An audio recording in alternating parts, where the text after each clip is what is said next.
अलवर जिले का सिंहद्वार राट में छिड़ा है पंचायत राज चुनाव का रण संग्राम। नीमराणा एवं बहरोड पंचायत समिति चुनाव की बिची है बिसात। किसके सर सजेगा ताज, कौन बनेगा प्रधान?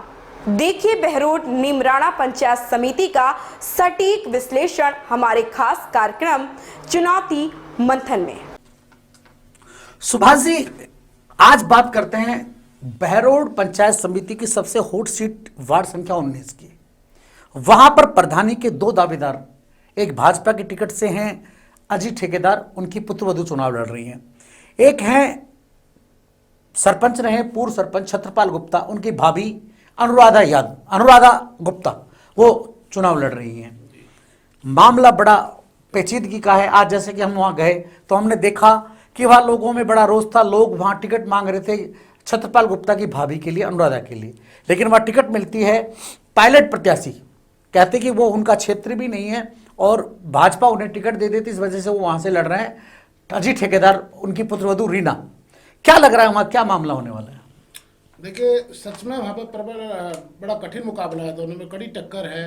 अनुराधा गुप्ता में और रीना यादव में, दोनों में कड़ी टक्कर है। परंतु अनुराधा को वहाँ पे लाभ मिल सकता है कुछ, क्योंकि वो लोग वहाँ उसी वार्ड की होने के नाते उसको लाभ मिल सकता है। और रीना यादव है दूसरे वार्ड से, उस वार्ड में लड़ रही है, तो कुछ वहाँ पे। मयंक जी, आपको लगता है कहीं ना कहीं जो छत्रपाल ने जो सरपंची के चुनाव लड़े थे उसका फायदा, एक छत्रपाल के जो पिता हैं वो भी बहरोड के प्रधान रहे हैं, तो उसका फायदा उनको मिलेगा? बिल्कुल मिलेगा।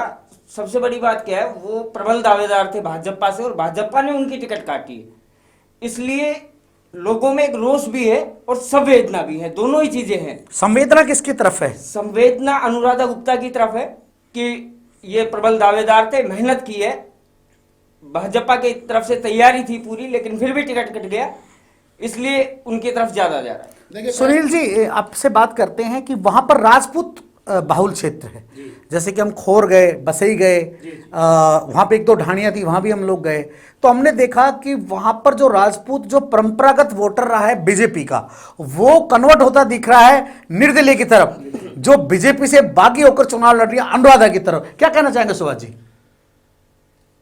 इसमें देखिए, सबसे बड़ी बात यही है कि भाई अनुराधा को सबसे बड़ा लाभ मिल रहा है। जैसे राजपूत वोट है, राजपूत वोट वैसे तो कहा जाता है कि भाई भाजपा के वोट बैंक है जी, परंतु इसमें जहाँ पे लोगों का रुझान पाया गया, लोगों का रुझान ये था कि भाई हम इस चुनाव को पार्टीबाजी से नहीं जोड़ रहे, हमारा लोकल प्रत्याशी अनुराधा है, हम उसके साथ। क्या कहेंगे सुनील जी, आपने देखा तो? वीरेंद्र जी सही बात कर रहे हैं, लेकिन क्या है कि पार्टी ने जो वहाँ का लोकल प्रत्याशी था, मतलब जो वहाँ के कार्यकर्ता हैं, जो भाजपा के कार्यकर्ता थे, उनको वो टिकट नहीं दिए। अब लोग क्या सोच रहे थे कि उनको टिकट मिलेगी और वो उनको वोट देंगे। अब कहीं ना कहीं जब पार्टी ने टिकट दूसरे प्रत्याशी को दे दिया है, तो भी लोग क्या है अपनी लोकलिटी के हिसाब से कि यदि कभी जब निर्वाचन हो जाएंगे, ये चुने जाएंगे, तो यदि हमें कोई जरूरत पड़ेगी तो वो लोकल प्रत्याशी के पास जाएंगे। इस वजह से हो सकता है कि लोग उनके साथ में जा सकते हैं। फिर लोगों का इसके बीच में ये भी कहना है कि भाई छत्रपाल गुप्ता और उनके जैसे रामअवतार गुप्ता जी जो पूर्व प्रधान थे, उन्होंने लोगों की अच्छी सेवा की, वह लोकल में रहने वाले हैं, तो लोगों की वो बसई के लोग रहने वाले, आधा परिवार खोर में रहता, आधा बसई। वो लाभ उनको मिल सकता है। लेकिन कहीं ना कहीं जो बीजेपी की टिकट का सवाल है, उसके हिसाब से हो सकता है कि ये कड़ा मुकाबला भी हो जाए। जी जी जी, टिकट का मिलना बहुत बड़ी बात होती है और हो सकता है कि कुछ लोग भाजपा के कट्टर समर्थक हो और वो हो सकता है कि वोट बांट दें। वैसे रीना यादव को भी हल्के में नहीं लिया जाए, हाँ, क्योंकि वो पूर्व प्रधान रह चुके हैं, पूर्व प्रधान रह चुके हैं। बिल्कुल बिल्कुल बिल्कुल ग्राफ है, उसको भी हल्के में नहीं आका जाए। अगर वो जीतती है तो वो भी प्रधानी की दावेदार है। मतलब कुल कहने की बात है कि 19 नंबर वार्ड को अब प्रधानी का वार्ड मान लिया जाए कि वहां जो भी जीतता है वो प्रधानी की दावेदारी ठोकेगा। बिल्कुल यही ना? अच्छा, अब बात करते हैं आपके जिला परिषद के वार्ड की। तो 1 नंबर से भाजपा ने जिन्हें टिकट दी है वो बालकनाथ के बड़े करीबी हैं, एडवोकेट रोहतास जी। एक वहाँ लोकल भी चुनाव लड़ रहे हैं जयप्रकाश झाबर, और एक वहाँ से चुनाव लड़ रहे हैं इंद्र धवन यादव जो कांग्रेस से हैं। त्रिकोणीय मुकाबला लग रहा है मुझे, आपको क्या लग रहा है? सर देखिए, जयप्रकाश झाबर जो हैं वो कहीं ना कहीं जो वातावरण देख रहे हैं ना, वो ऐसा बनाया जा रहा है कि ये युवा हैं इसलिए इनका साथ दिया जाए। लेकिन राजनीति में सिर्फ युवा होना ये पर्याय नहीं है कि आपको वोट मिल जाएंगे। उसमें बहुत सारे समीकरण हैं। आपकी पहुंच कहाँ तक है, आपके कार्यकर्ता कितना अच्छा काम कर रहे हैं, या आपने पहले कितना काम किया, जनता के बीच में आपकी क्या नाम है, कैसे क्या है, वो सारी चीज़ें कहीं ना कहीं देखी जाएंगी। अब जैसे आज की बात है कि इंद्र धवन जी का कार्यालय का उद्घाटन था और बलजीत यादव जो विधायक है वहाँ के, उनको सपोर्ट है जहाँ तक है, तो कहीं ना कहीं हो सकता है कि यदि वो दाव पेच खेलते हैं तो फिर वोट उनकी तरफ जा सकते हैं। जहाँ तक रोहिताश यादव की बात है तो उनका बड़ा नाम है कि उन्होंने पहले से मतलब राजनीति में हैं और हो सकता है कि वो प्रधान भी रहे हैं, तो हो सकता है कि वो जोड़ तोड़ की राजनीति करके और कहीं ना कहीं ऐसा करें कि पूरा खेल पलट दें, ये हो सकता है। देखिए टिकट नहीं सुभाष जी, मैं आपसे बात जानना चाहूंगा कि जिस तरह की आप बात कर रहे हैं कि वहाँ मुकाबला त्रिकोणीय है, तो ये तो कुछ भी हो सकता है वहाँ। भाई निर्दलीय झाबर भी निकल सकते हैं और आपके एडवोकेट रोहतास जी जो भाजपा के टिकट से, और इंद्र धवन भी निकल सकते हैं, क्योंकि वहाँ बड़ा टफ मुकाबला माना जा रहा है। देखिए सबसे बड़ा फायदा मेरे को लग रहा है कि इंद्र धवन को हो सकता है, क्योंकि सत्ता में कांग्रेस है और बलजीत यादव समर्थित विधायक है। तो जब देखा गया कि टिकट वितरण में जब देखा गया कि भाई बलजीत यादव ने ही हर जगह जहां उसको काम मिला उसको टिकट दिया है, तो बलजीत यादव का बहुत बड़ा रोल हो सकता है इसमें। वैसे किसी भी प्रत्याशी को कम नहीं आंका जाए, भाजपा से रोहतास यादव जो है वो भी उसके सांसद के खास आदमी माने जाते हैं, तो उनको भी कम नहीं आंका जाए। मयंक जी, अपन बात कर रहे थे प्रधानी की जी। अभी बहरोड से हम निकले नहीं है प्रधानी में। बहरोड में बस्तीराम, एडवोकेट बस्तीराम, जिनकी जो धर्मपत्नी है वो उप जिला प्रमुख भी रही हैं और प्रधान भी रही हैं, ऐसे में कांग्रेस द्वारा उनका टिकट काटा जाना, तो ये कहीं ना कहीं ये दावपेच।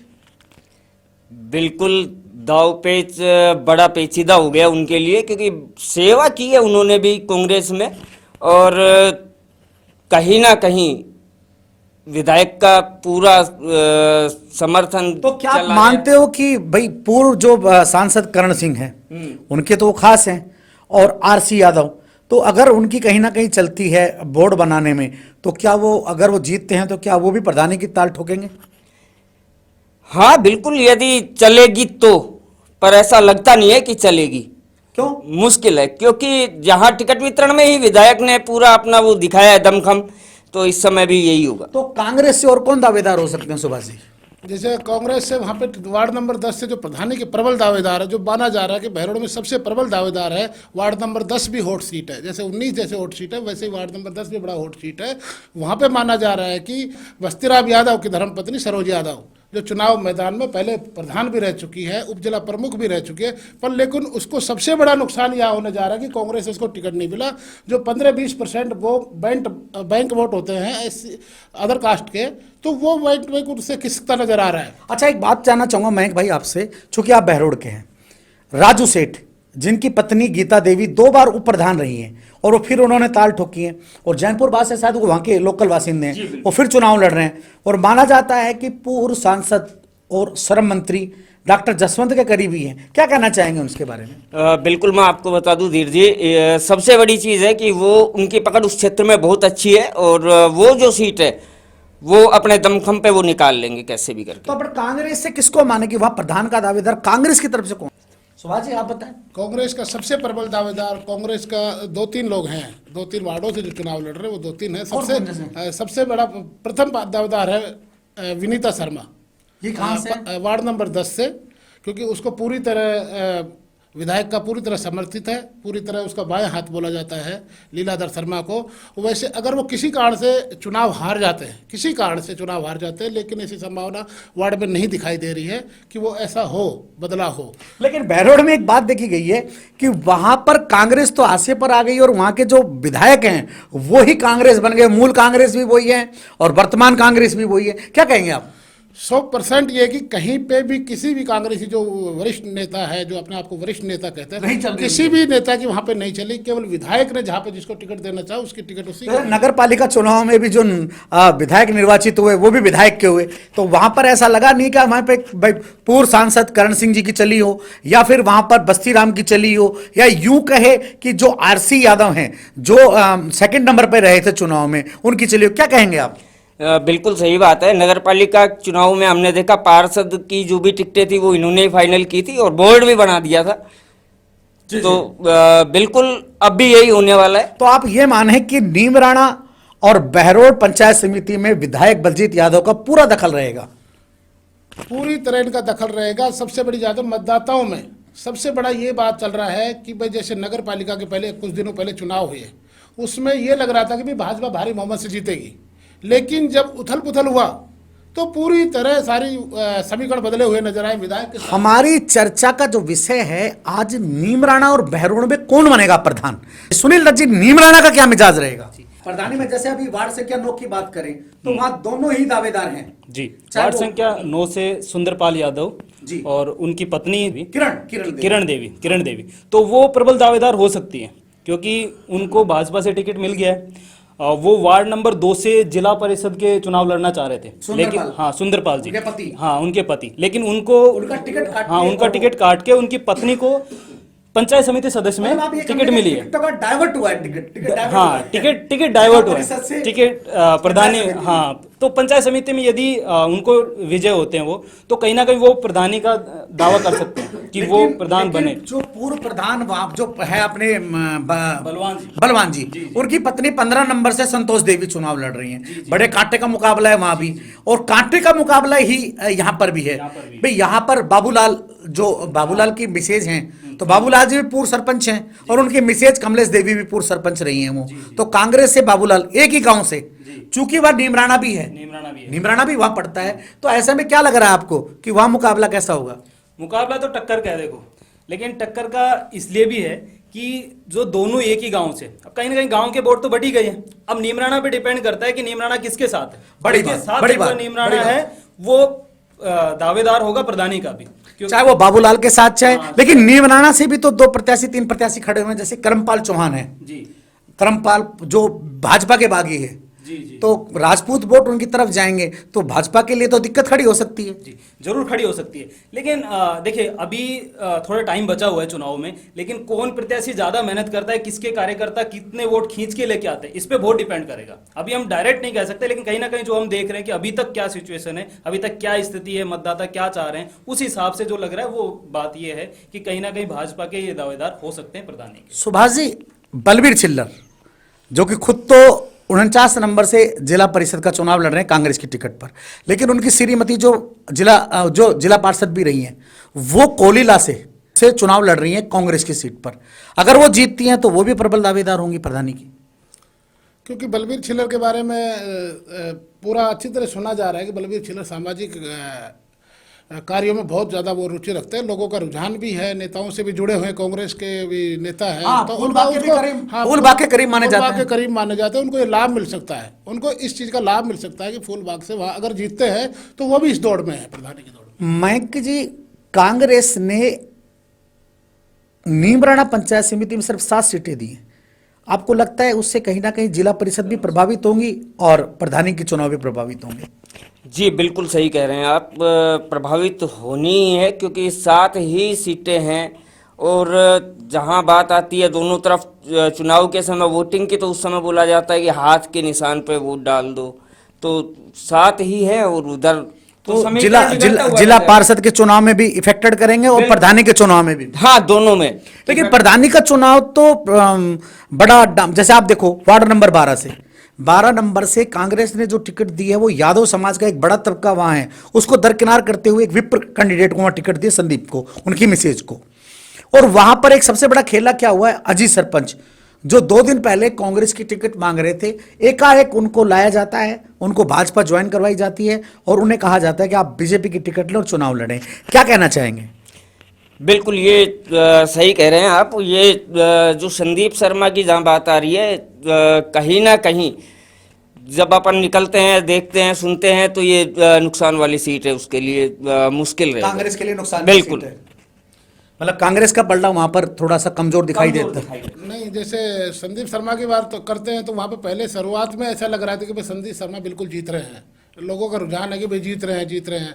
पर अब जैसे लग रहा है, अभी आप गए हो जैसे अब आज हम जैसे वहाँ पे सर्वे किया, विश्लेषण वहाँ पे फील्ड का किया गया, तो वहाँ ऐसा लग रहा है कि निर्दलीय प्रत्याशी है, जो बिल्लू यादव कोई है, कोई अदर कोई है, हाँ, तो वो थोड़ा हैवी होते नजर आ रहा है। नहीं, ये बात तो सुनील जी आपने भी आज देखी होगी कि वो सिरियानी जो गांव है वो पूरा एकजुट होकर, और वहाँ करीबन 2400 वोटर हैं। क्या कहेंगे वहाँ? देखिए सिरियानी गांव जो है वहां से सिर्फ 50-60 वोट ऐसे होंगे जो बाहर जाएंगे, अदरवाइज पूरा सिरियानी गांव एक ही जगह वोट देने वाला है। तो इससे क्या है कि जो कहीं ना कहीं जो इनको लग रहा है कि ये लोग जीत रहा है या वो लोग सोच रहे हैं कि हम लोग जीत रहे हैं, तो कहीं ना कहीं हो सकता है कि लास्ट टाइम में सारी चीजें चेंज हो जाए। नहीं, जातिगत फैक्टर भी काम करेगा, बिल्कुल जातिगत फैक्टर काम करेगा। क्योंकि जहां यादव बाहुल क्षेत्र है वहां पर एक विप्र कैंडिडेट का होना, तो निश्चित तौर पर कहीं ना कहीं यादवों को लगेगा कि कहीं टिकट वितरण में उनकी अनदेखी की गई है। नहीं, वो तो लगा ही है कि भाई हमारे कैंडिडेट को टिकट का प्रबल दावेदार था, उसकी टिकट काट देना, एकदम से टिकट काट देना, तो उसका सहानुभूति तो लोगों की मिलेगी, उसको निश्चित तौर पर सहानुभूति मिलेगी। तो आप प्रधानी के चुनाव में ये माने कि अगर बात हम करें नीम राणा की, तो यहां पर भाजपा बोर्ड बना सकती है, और बात करें अगर वहां पर, तो लेकिन दोनों ही जगह निर्दलीय प्रभावी रहेंगे, और हो सकता है कि खेला हो जाए।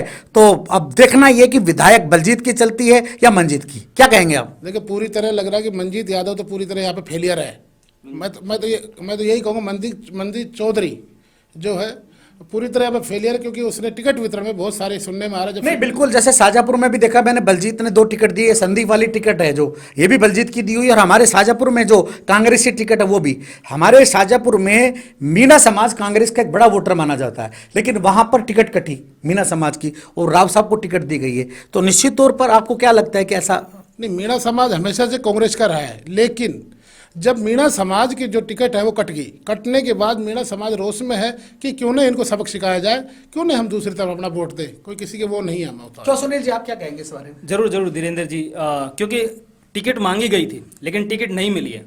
अब मीणा समाज को डिसाइड करना है कि वो किसके साथ है, और हमने पहले भी बात कर चुके हैं कि मीणा समाज जिधर जाएगा वो जीत जाएंगे। इसमें दोनों शाजापुर में शाजापुर में दोनों पार्टियों को नुकसान होता है, भाजपा और कांग्रेस को दोनों को नुकसान हो सकता है। इसमें कोई निर्दलीय भी ले सकता है, कोई अदर भी कोई भी हो, मतलब त्रिकोणीय मुकाबला मान ले शाजापुर में। भाई भाजपा के परंपरागत वोट है, लेकिन कांग्रेस का जो परंपरागत वोट है वो थोड़ा सा छिटक रहा है, तो इसका मतलब त्रिकोणीय मुकाबला हो सकता है, लेकिन अभी कुछ कहा नहीं जा सकता। अब हमारा देख रहे थे विशेष कार्यक्रम चुनाव मंथन, और हम बात कर रहे थे नीम राणा और बहरोड में प्रधान पद के लिए। देखते रहिए हमारे साथ इसी तरह का चुनावी मंथन जिला परिषद के चुनाव का भी। तब तक हम आपसे लेते हैं विदा। जय हिंद, जय भारत।